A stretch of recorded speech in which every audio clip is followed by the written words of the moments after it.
Hi. Welcome to Mission 5, Lesson 13, where our student objective is to reason using benchmarks to compare two fractions on the number line. Does that sound familiar? Well, it should, because that was the same objective we had in the previous lesson on Lesson 12. If it didn't sound familiar, then you need to start paying better attention to our student objectives. Come on, get with the program. All right, so we're not changing the objective, we're just changing a little what we're doing with it. And I'm going to show you specifically a skill that you're going to need for today. Let's get to it. So I have two fractions here. I have 9/5 and I have 8/6. Is there something just by looking at these fractions that you notice is unique about them? Okay. And what you should notice is, hey, the numerator is greater than the denominator on both 9/5 and 8/6. So you think, well, what does that tell me? This tells me that the fraction I'm dealing with is greater than 1 whole. So I'm going to be dealing with 1 whole and then a fraction. Okay. And then today we're going to place those on a number line. So the most important skill, or a very important skill, let's not say most important, a very important skill, is to be able to rename 9/5 and 8/6 as what we're going to call a mixed number. Okay, and tell what that fraction actually is as a mixed number, instead of saying 9/5, which is technically considered an improper fraction when it's written this way. Okay, so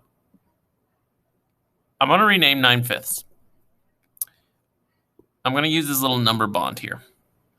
Now, 9/5, what is my whole in 9/5? In fifths, how many fifths does it take to make a whole? Well, that would be 5/5. 5/5. Okay, that is my 1 whole.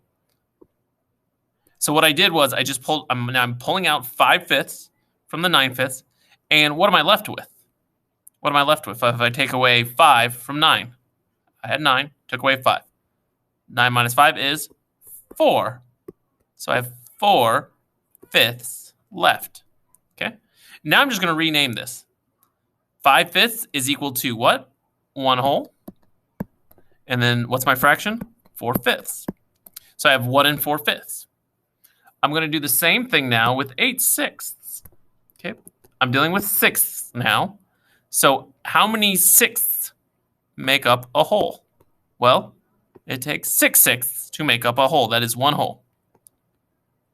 And if I took away 6 from the 8, then, because I had started with 8, I took away 6. What am I left with? I'm left with 2/6, because 8 minus 6 is 2. So how can I rename this now as a mixed number? Well, 6/6 is equal to 1 whole. And then what do I have left? 2/6, like that.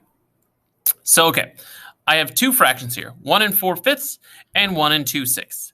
And I want to place them on the number line. And I'm going to start by 1 and 4/5. Now, what you're going to notice here is the number line has changed from the previous lesson. And now, because we used to start at 0, we went to a half, ended on 1, because the fractions we've been dealing with previously have all been less than 1 whole. Well, now, since we're dealing with the number greater than 1 whole, notice I'm starting with 1 whole, and then I'm going 1.5, and then I'm ending at 2. But the principle of how we place it is the same as the previous lesson. Okay, so 1 and 4/5. Well, I can forget the 1 because this all takes place between 1 and 2. So I know it's going to be greater than 1 here. Okay. What I'm really going to look at is just the fraction, 4/5. So I'm looking at 4/5 right there. And I'm asking myself, is 4/5, again, more or less than a half? Well, 4/5 I know is more than 1/2, because what would be half of 5? It'd be 2.5. 4 is more than a half. Okay. And then I'm going to ask myself, okay, if it's 4/5, is that pretty close to another whole? Or is it just a little more than half? Well, 4/5 is pretty close to another whole, because 5/5 would take another whole. So we're just a little one piece removed. So I'm going to place approximately, so the only difference is in here now it's a 2, because technically it's 1 and 4/5. Okay.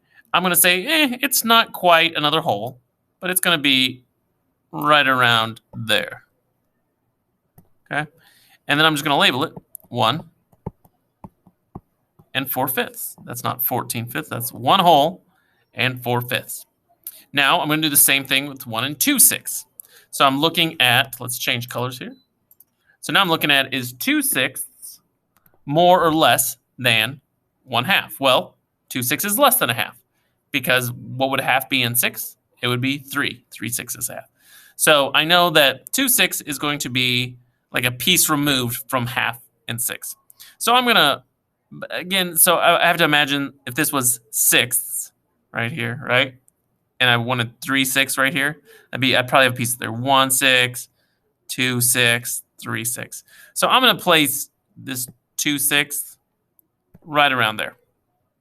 And again, remember, it's not just 2/6, it's 1 and 2/6. But again, why am I just concerned with the fraction? Why am I not concerned with the whole number right now? Because again, I set up my number line to start at 1, end at 2. So they're all falling 1 and 4/5 and 1 and 2/6. They fall between 1 and 2, 1 whole and 2 wholes. So I'm just worried about the fraction, because the fraction is going to tell me where it goes. All right. So you're adding to that principle we had from the previous lesson. Now you're just going to be given this improper fraction, and you need to convert it to a mixed number before you can place it on the number line. Okay. And that's what we are doing for today's lesson.